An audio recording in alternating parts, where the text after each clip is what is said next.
Hello everyone, welcome back to my channel. एक new FF के साथ आई हूँ। न्यू एफएफ तो नहीं है, सीज़न 2 है आई एम द फादर का। इसका नाम मैंने चेंज नहीं किया है क्योंकि ये एकदम मेरे दिल के बहुत करीब है और इमोशनली मैं बहुत जुड़ी हुई हूँ, तो इसलिए मैंने नाम चेंज नहीं किया है। I am the father season 2, ठीक है, एफएफ का नाम है। और हाँ, बाकी के एफएफ भी आएंगे, एक एक करके आएंगे। मैं एक साथ सब कुछ ला नहीं सकती, एक एक करके सब आएगा, ठीक है। तो एफएफ को शुरू करते हैं और जो नॉइज़ेस आएंगे ना एफएफ के अंदर, उनको बस इग्नोर कीजिए क्योंकि हमारे यहाँ ना त्यौहार तो ख़त्म हो गया है, फेस्टिवल ख़त्म हो गया है, बट फंक्शंस अभी तक ख़त्म नहीं हुए हैं। ज़ोरदार हो रहा है एकदम फंक्शंस, और गाने डीजे सब बज रहे हैं, तो उनको इग्नोर कीजिएगा अगर आ जाए आवाज़ तो एफएफ के शुरुआत में हमें एक बच्चे को दिखाया जाता है, 5 साल का बच्चा, जो एक महंगे से लग्जरियस मर्सिडीज़ में बैठा हुआ था और वो उस मर्सिडीज़ के विंडो से बाहर झांक रहा था, जहाँ पर दिख रहा था बड़े बड़े बिल्डिंग्स और इमारतें, जिनको पार करके वो मर्सिडीज़ कहीं जा रहा था।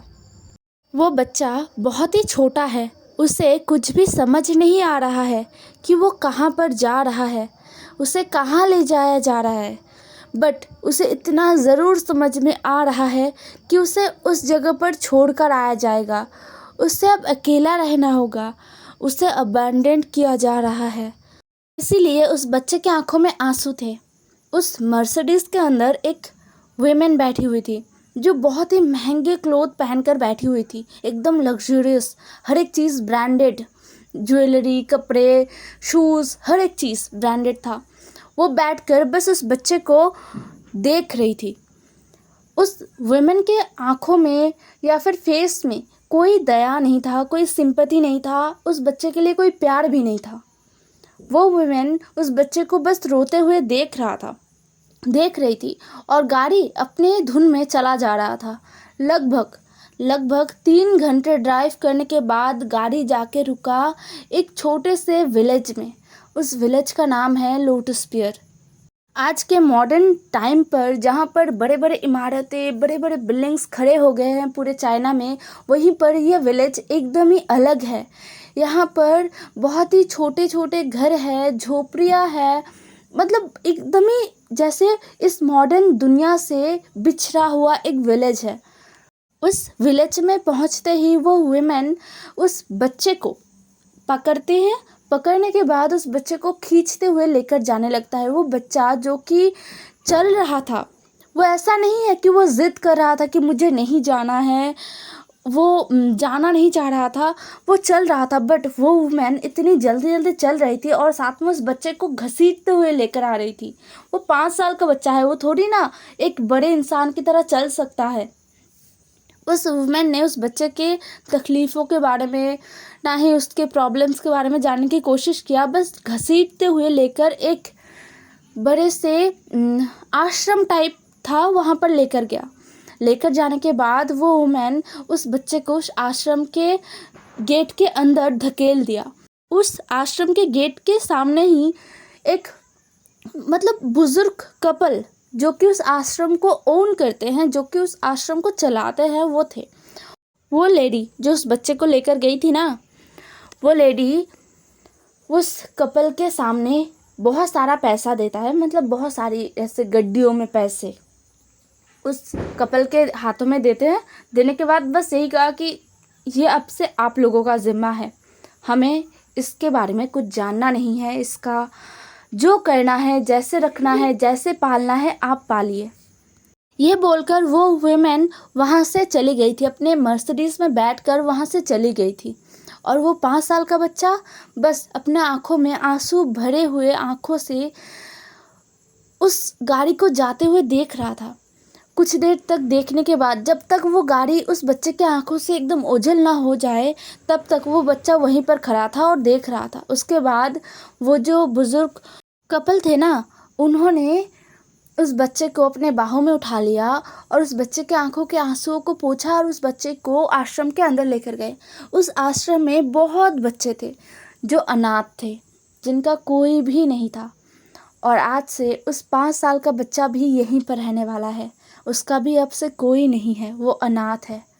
अब यहाँ से सीन शिफ्ट होके हमें 15 साल बाद का दिखाया जाता है। 15 साल बीत चुका था। वो 5 साल का बच्चा अभी 20 साल का हो चुका था और वो अभी उसी अनाथ आश्रम के गार्डन में कुछ बच्चों के साथ ना पौधे लगा रहा था। तभी उस आश्रम के जो ओनर कपल्स है ना, वो अभी बहुत ही बुजुर्ग हो गए हैं। मतलब अब तो उनका सहारा लाठी हो गया है और मतलब वो अभी कुछ काम करने के लायक नहीं है। इतना ज़्यादा बुजुर्ग वो हो चुके हैं। वो अपनी लाठियों के सहारे आते हैं और कहते हैं, वीन, बहुत हो गया बच्चों के साथ खेलना। तुमने आज पूरा दिन काम किया है, अब थोड़ा सा खाना भी खा लो। तभी वीन, वो 5 साल का बच्चा जो 15 साल बाद 20 साल का हो चुका है, वो और कोई नहीं वींग है, वी वुशान। विंग अपने बनी तीत को दिखाते हुए कहता है, ओहो ग्रैनी, मैं खा लूँगा। देखिए ना, हमने कितने सारे पौधे लगाए हैं, ये बड़े हो जाएंगे, फिर इनमें फल भी आएगा, है ना बच्चों। तो वहाँ पर जितने भी छोटे छोटे बच्चे हैं ना, जो नए आते रहते हैं, अनाथ आश्रम में तो बच्चे आते रहते हैं। उनका जब एक सर्टेन एज हो जाता है, मतलब 18 ईयर्स के जब वो हो जाते हैं, तब वहाँ से निकल जाते हैं। कई बार बच्चों को अडॉप्ट भी किया जाता है अलग अलग फैमिलीज़ के थ्रू। तो आते जाते रहते हैं बच्चे। तो नए जो छोटे छोटे बच्चे हैं ना, उनको विंग सिखा रहा था कि ये जब बड़े हो जाएंगे तो इनसे फल आएंगे, हमें फल खाएंगे। बच्चे इंजॉय कर रहे थे। तभी वो बुजुर्ग इंसान कहता है, विंग, बच्चों के साथ खेलना बंद करो और आके थोड़ा सा खाना खा लो। पूरा दिन आज तुमने काम किया है। और वो बुजुर्ग जो लेडी है ना, उस बुजुर्ग इंसान की जो वाइफ है, उन्होंने विंग का हाथ पकड़ा और विंग को खींचते हुए अंदर लेकर आई और विंग को डाइनिंग टेबल पर बिठाया, जो कि अनाथ आश्रम में होता है ना, बड़ा सा डाइनिंग टेबल जहाँ पर सब बैठ कर खाना खाते हैं एक साथ। बच्चे सभी एक साथ बैठ के खाने खाते हैं वहाँ पर। लेकिन अभी विंग के साथ खाना खाने के लिए कोई भी नहीं था, क्योंकि शाम का टाइम हो गया था और विंग अभी लंच कर रहा था, उसका लंच था ये। तो विंग को खाना सर्व कर दिया गया था और विंग खाना खा रहा था और वो दोनों बुजुर्ग इंसान ना विंग के पास ही बैठे हुए थे। विंग उनको देखता है और कहता है, ग्रैंडपा, ग्रैनी, आप लोग मुझे ऐसे क्यों देख रहे हो। तभी ग्रैनी कहती है, कब तक तुम हमारे लिए सोचते हुए अपना लाइफ बर्बाद करोगे। कब तक। तुम 15 साल के थे तब से तुम्हें अलग अलग स्कूल्स, बड़े बड़े स्कूल्स, उसके बाद कॉलेज, यूनिवर्सिटी, हर जगह से तुम्हें स्कॉलरशिप मिलना शुरू हो गया था। तुम्हें वो लोग खुद आके अप्रोच करने लगे थे कि वो तुम्हें पढ़ाएंगे, तुम्हारा पढ़ाई का सारा खर्चा उठाएंगे, सब कुछ करेंगे। लेकिन तुम हम बूढ़े बूढ़े के फेस को, हमारे चेहरे को देखकर यहाँ पर क्यों रुके हुए हो। हम मरने वाले हैं विंग, और तुम अपना ज़िंदगी हमारे लिए बर्बाद कर रहे हो। ये सुनकर विंग ने अपना बनी तीत दिखाया और बोला, ग्रैनी, ग्रैंडपा, ऐसा कुछ नहीं होने वाला। मैं यहाँ पर ही रहूँगा और यहाँ पर ही अपना बाकी ज़िंदगी भी आराम से बिताऊँगा। मुझे इन बच्चों को पालना है, इनको बड़ा करना है, मुझे आप लोगों के साथ और टाइम स्पेंड करना है। मेरा लाइफ बस यही है, मुझे अपनी लाइफ में और कुछ नहीं चाहिए। ग्रैनी और ग्रैंडपा विंग को अपने बच्चे की तरह पालते हैं, उन्होंने पाला भी है। वो बस विंग को ऐसे नहीं ट्रीट करते, पूरे अनाथ आश्रम में जितने भी बच्चे आते हैं ना, वो सबको ऐसे ट्रीट करते हैं, क्योंकि ग्रैनी खुद कभी माँ नहीं बन पाई थी। इसलिए उन्होंने, जिनकी ये माँ नहीं है, जिनके ऊपर से माँ बाप का साया उठ गया है, उन बच्चों को अपनाती है और उनको पाल के बड़ा करती है, उनको एक अच्छा इंसान बनाती है। और इसमें ही उन्होंने अपना पूरा ज़िंदगी बिताया है। तो विंग के लिए भी उनका प्यार बहुत ही, मतलब बहुत ही ख़ास है। साथ ही में विंग के लिए उनको बुरा भी लगता है। विंग, यहाँ पर जितने भी बच्चे हैं ना, सब अबैंडन कर दिया गया है।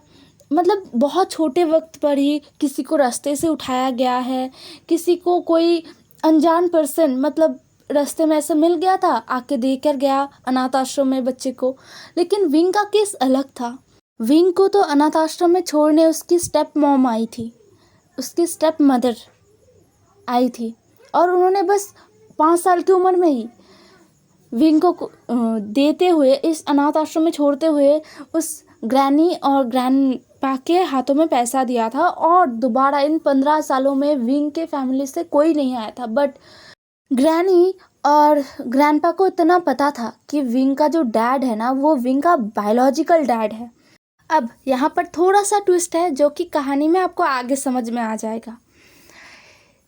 ग्रैनी और ग्रैंडपा विंग को बहुत ज़्यादा प्यार करते हैं क्योंकि विंग बहुत इंटेलिजेंट है। वो अगर चाहता तो अपनी लाइफ को ना अपने फादर और मदर के साय के बिना ही, मतलब अपने फैमिली के बिना भी अच्छी तरीके से बना सकता था, अपने करियर को बना सकता था। उसके पास अपॉर्चुनिटी था, उसके पास लोग खुद आते थे। अलग अलग यूनिवर्सिटी से लेटर्स आते रहते थे विंग को भेजने के लिए। वो लोग विंग को पढ़ाने के लिए तैयार थे। विंग बहुत ही ज़्यादा इंटेलिजेंट था, इतना ज़्यादा कि वो बिना कॉलेज जाए, बिना स्कूल, जो शहर के बड़े स्कूल्स हैं ना वो अटेंड किए ही पूरे चाइना में टॉप करता था। हर साल वो टॉप करता था। और हालांकि अभी जाके उसने अपनी पढ़ाई को बंद कर दिया था और अभी वो जितना कुछ भी कर रहा था ना, अभी वो काम कर रहा था थोड़ा बहुत। और विंग अभी एग्रीकल्चर पर भी काम कर रहा था। इसके लिए वो अपने अनाथ आश्रम के अंडर जितना भी ज़मीन है ना उनमें अभी खेती कर रहा था, अलग अलग चीज़ों का खेती कर रहा था और एक्सपेरिमेंट भी करना। ये तो विंग का हॉबी है, सबसे पसंदीदा काम, हर चीज़ पर एक्सपेरिमेंट करना। और कई बार इस एक्सपेरिमेंट का फल भी विंग को बहुत ही धमाकेदार मिल जाता था अलग अलग चीज़ों को लेकर।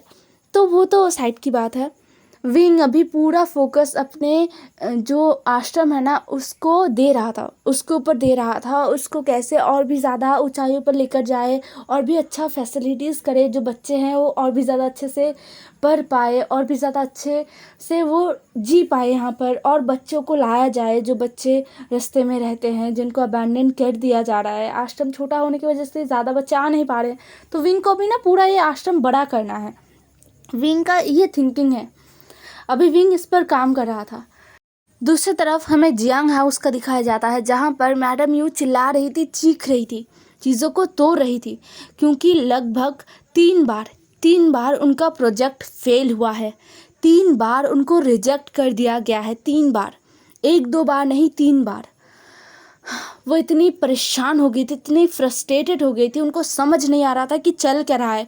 उनके प्रोजेक्ट में कहीं पर भी कोई खामी नहीं है, कुछ भी नहीं है। जियांग कॉरपोरेशन पूरे चाइना में टॉप कंपनीज में आता है और ऐसे ही बार बार उनके प्रोजेक्ट को कैंसिल किया जा रहा था वेन कॉरपोरेशन की तरफ से। इससे जियांग कॉरपोरेशन के ऊपर एक नेगेटिव इम्पैक्ट पड़ रहा था और ये चीज़ बिल्कुल भी अच्छी नहीं है। इसलिए मैडम यू बहुत ही गुस्से में थी। तभी मैडम यू की सेक्रेटरी, जो कि बहुत देर से बहुत ही शांत बैठी हुई थी, वो कुछ सोच रही थी। मैडम यू अपने सारे गुस्से को उतारने के बाद ना सोफे पर आके एकदम लीन होके बैठ गई थी। तभी मैडम यू का जो सेक्रेटरी है ना वो मैडम यू के पास आती है। वो एक लड़की है।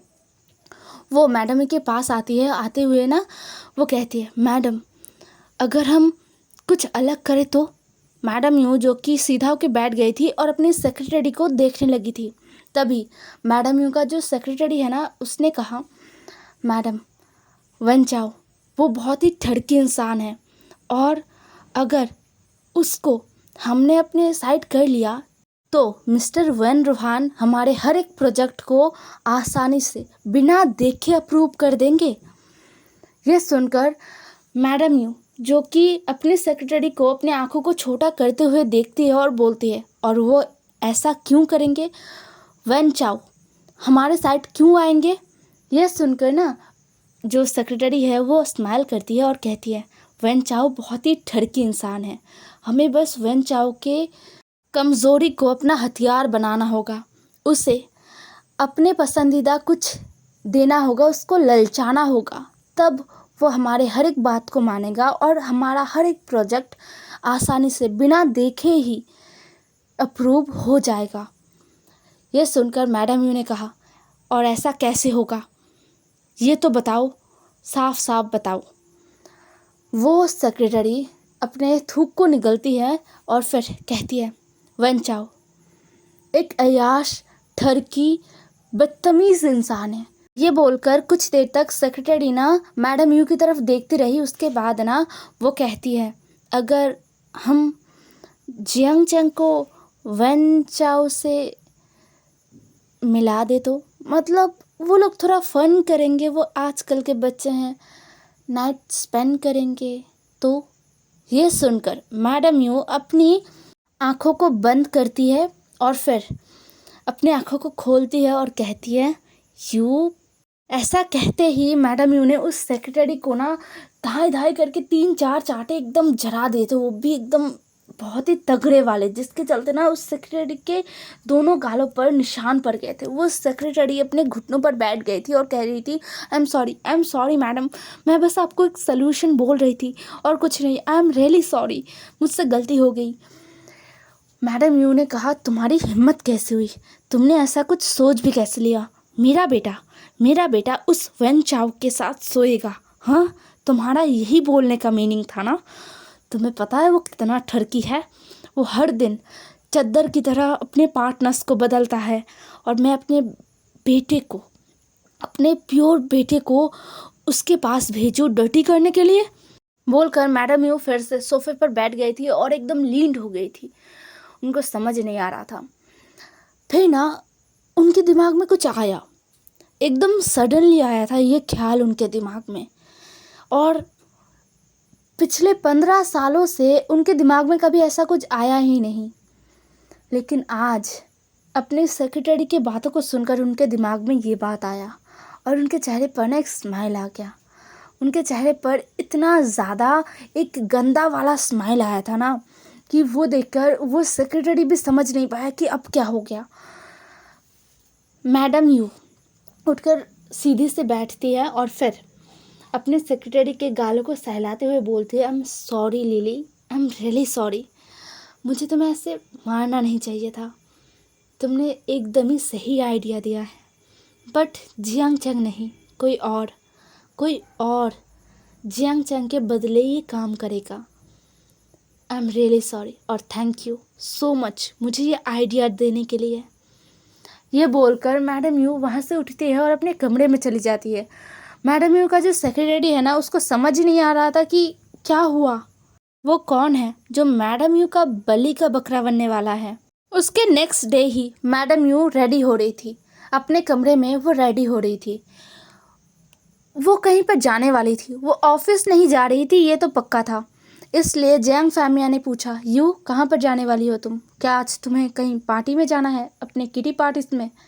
यह सुनकर मैडम यू ने कहा नहीं फैंगमैन, किटी पार्टीज बहुत बोरिंग है, मुझे वो पसंद नहीं, मैं तो बस अपने सोशल स्टेटस को मेंटेन करने के लिए वो अटेंड करती हूँ और कुछ नहीं, और वैसे मैं आज वहाँ पर नहीं जा रहा हूँ, मुझे आज बहुत इम्पोर्टेंट काम करने जाना है। यह सुनकर जियांग फैमिया ने कहा कहाँ पर, क्या इम्पोर्टेंट काम है तुम्हें। तब मैडम यू ने कहा मैं अपने बच्चे को लेने जा रहा हूँ फैंगमियान, मुझे आज अपने बच्चे का बहुत याद आ रहा है। जियांग फैमिया ने कहा यानली वो तो यहाँ पर नहीं है, वो ट्रिप पे गई है अपने हस्बैंड के साथ और जियांग चंग घर पर है। यह सुनकर मैडम यू ने हंसा और बोला फैंगमियान तुम क्या अपने बच्चे के बारे में भूल गए हो, मैं तो उसका सौतेला माँ हूँ, लेकिन देखो मुझे वो याद है, बट तुम तो उसके अपने पिता हो ना, तुम तो उसके अपने बाप हो, तुम भी भूल गए उसके बारे में। यह सुनकर जियांग फैमिया एकदम स्टिफ हो गए थे, वो एकदम जम गए थे, वो मैडम यू की तरफ देख रहे थे। कुछ देर बाद उन्होंने कहा यू क्या करना चाहते हो, उससे छोड़ो, उसके आसपास भी मत जाना, तुमने उसे छोड़ दिया है बहुत सालों पहले, तो फिर आज उसे लाने का क्या मतलब है, उसे अपनी लाइफ को जीने दो, वो जैसा भी जी रहा है अपना लाइफ बहुत ही अच्छा है, इस हेल में उसे मत लेकर आओ, वो तुम्हारे किसी काम का नहीं है। यह सुनकर यू ने मतलब मैडम यू ने कहा अरे फैंगमियान वो मेरे बहुत काम का है, इसीलिए तो आज उसकी मदर उसको लाने जा रही है। ये बोलकर महारानी यू वहाँ से चली गई। जियांग फैमिया जो कि मजबूर थे, वो अपनी वाइफ के खिलाफ कुछ भी नहीं बोल सकते, वो बहुत मजबूर है।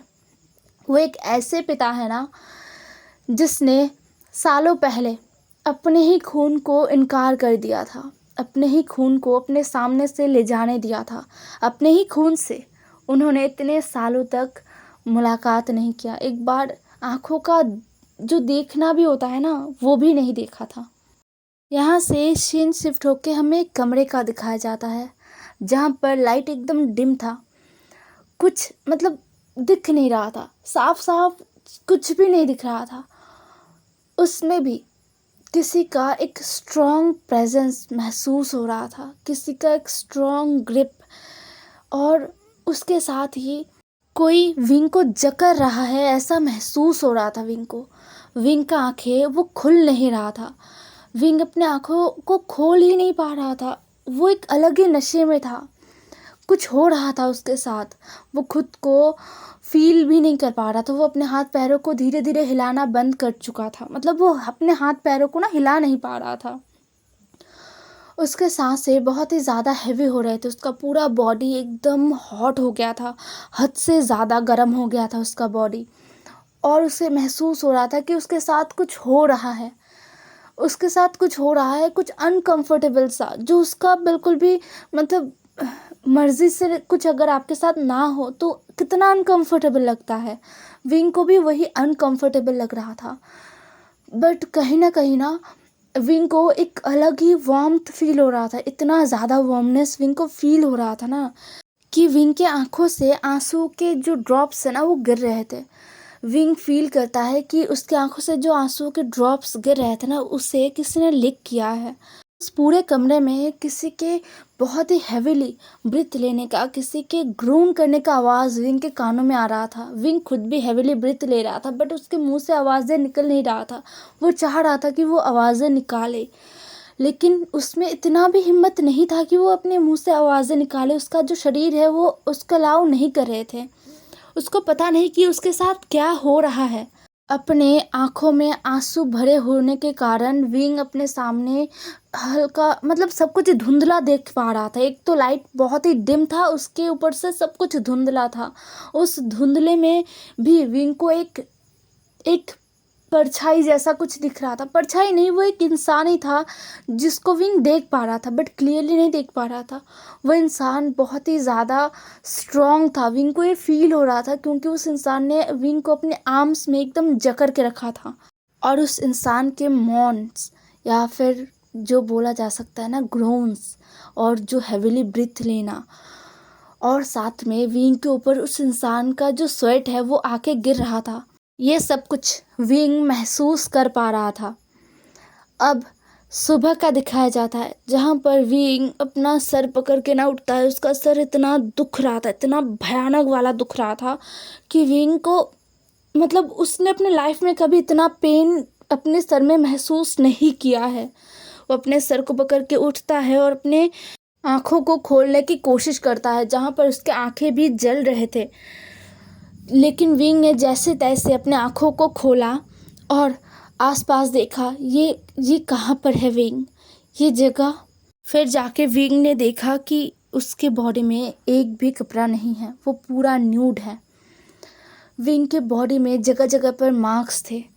विंग का पूरा बॉडी भरा हुआ था मार्क्स के साथ। विंग के लोअर बॉडी में भी पेन हो रहा था, विंग को अपने बैक में भी पेन हो रहा था। फिर जाके विंग ने अपने पास लेटे हुए इंसान को देखा। विंग के आंखों में आंसू आ गए थे। विंग अपने आंसुओं को कंट्रोल नहीं कर पा रहा था। विंग ने अपने आंसुओं को पोंछा और विंग को समझ में आ गया कि उसके साथ क्या हुआ है और ये सब कैसे हुआ है, ये भी विंग को समझ में आ गया था। विंग को ना इस इंसान पर गुस्सा नहीं आ रहा था, क्योंकि पता है विंग को कि ये इंसान तो बस आया है, जो कुछ भी विंग के साथ हुआ है ये तो किसी और ने करवाया है। ये सोचते हुए विंग ने अपने आंसुओं को पोंछा और वो जैसे तैसे उठता है। वो फ्रेश भी नहीं होता, वो बस अपने कपड़ों को ढूंढने लगता है जो इधर उधर बिखरे हुए थे। विंग ने अपने पैंट को पहना, अपने शूज़ को पहना, और फिर जब विंग अपने शर्ट को लेने के लिए बैठ के उस तरफ गया ना, तब विंग ने उस इंसान का चेहरा देखा। ये इंसान जो विंग की तरफ अपना पीठ करके लेटा हुआ था और एक गहरी नींद में सोया हुआ था। इस इंसान को विंग बस देखता ही रह गया। ये इंसान कोई फेरी टेल्स का जो राजकुमार होता है ना, उस टाइप का है, पूरा उस टाइप का। इस इंसान को जैसे भगवान ने बहुत ही शिद्दत से, बहुत ही मेहनत से और बहुत ही प्यार से बनाया था। इस सोते हुए इंसान को देखकर विंग जैसे कहीं खो ही गया था। फिर जाके विंग अपने जब होश में आया ना, उसने जल्दी से अपना शर्ट उठाया, उसको पहना, एक बार फिर से उस इंसान को देखता है मुड़कर और उस जगह से निकल जाता है। ये एक होटल था, बहुत ही बड़ा और लग्जरियस होटल। अभी मतलब सूरज भी नहीं उगा था, अंधेरा था। उस वक्त विंग उस होटल से निकल जाता है। हे गाइस, आज का एपिसोड यहीं पर ख़त्म होता है। ज़रूर बताना ये फर्स्ट पार्ट कैसा लगा आई एम द फादर का। एंड डोंट वरी गाइस, मैं आप लोगों को बिल्कुल भी डिसअपॉइंट नहीं करूँगा। पहले वाला सीज़न 1 जो था ना आई एम द फादर का, उससे बेटर होगा और दुगना तिगना बेटर होगा ये स्टोरी। तो बाय बाय, नेक्स्ट पार्ट में मिलते हैं।